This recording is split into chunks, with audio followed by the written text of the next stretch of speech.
Operation Domination is underway. The ultimate game plan to dominate your NFL experience. With your hosts, Dan Maiden. But what's more impressive to me about the Chase Thornton. Yeah, I mean, I got it. Chris Dowhouse. Get him, Chase. Get him, Chase. And Adam No, LaRue. not necessarily, but it's the same. Don't hope to win. Be great and dominate.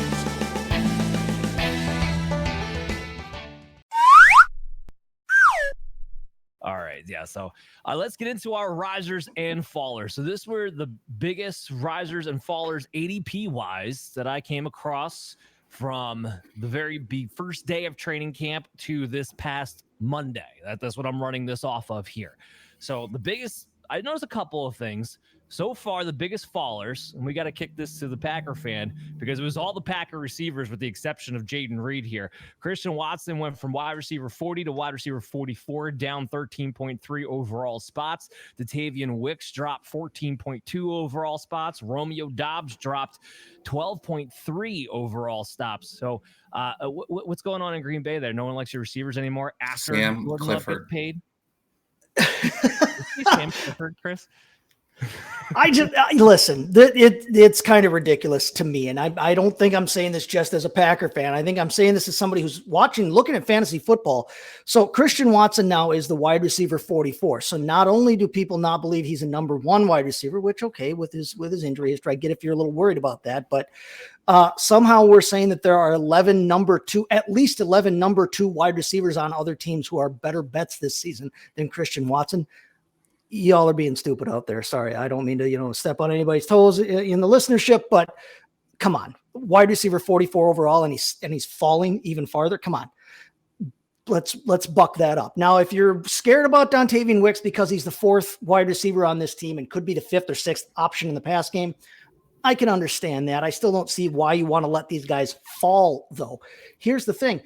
We know this is going to be a high volume pass attack, and we saw these guys all be usable at points last season.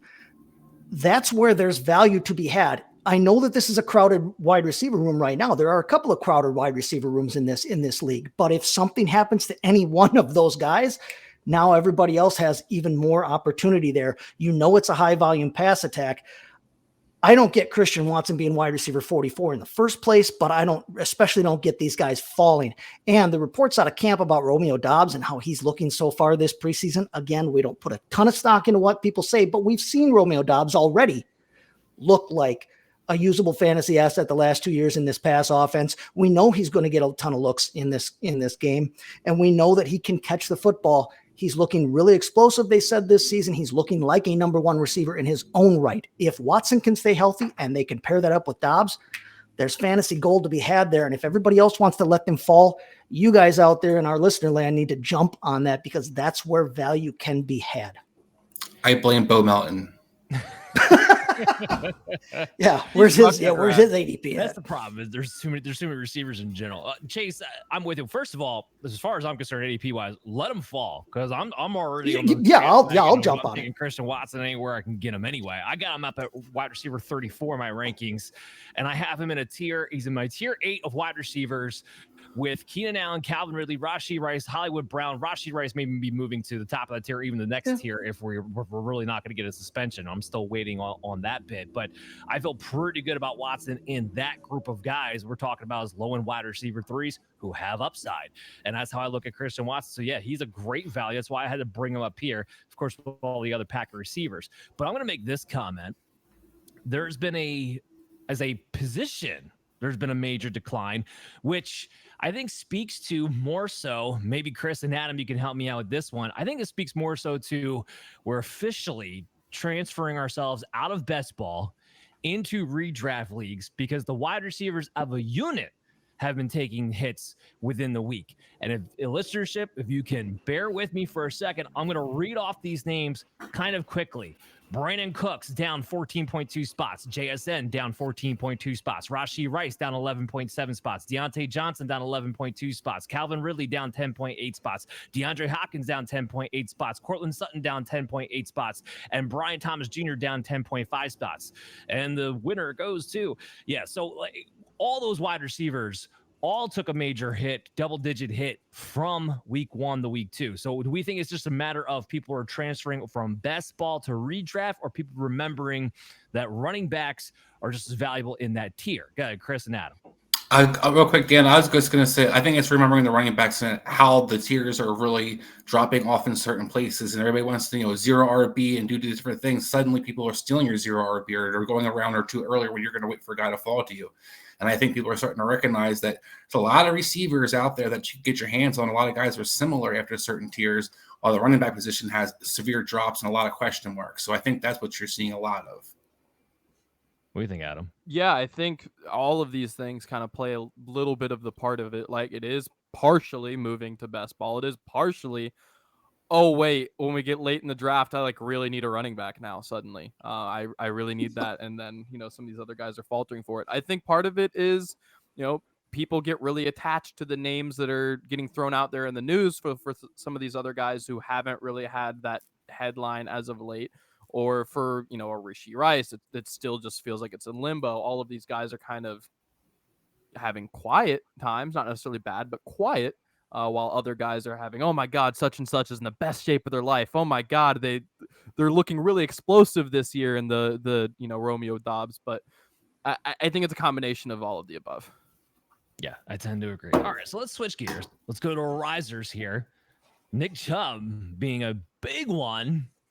After we just had, Chase, you and I just had this episode with Brian last week to talk about Nick Chubb, and everyone needs to kind of simmer down a little bit. Like, it's really going to be the second half of the season here, guys. Now he's jumped from RB35 to RB28. I thought I was high on him when I had him at RB30. Now ADP's pushing him even further up the board.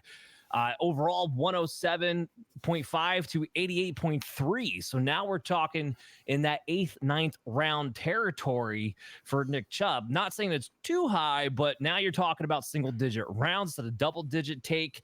Again, still doesn't have a timeline to return. His pup list is still more likely than not, which would force him to miss at least 4 games. This is still a complicated ACL injury. Chase, what's your take here?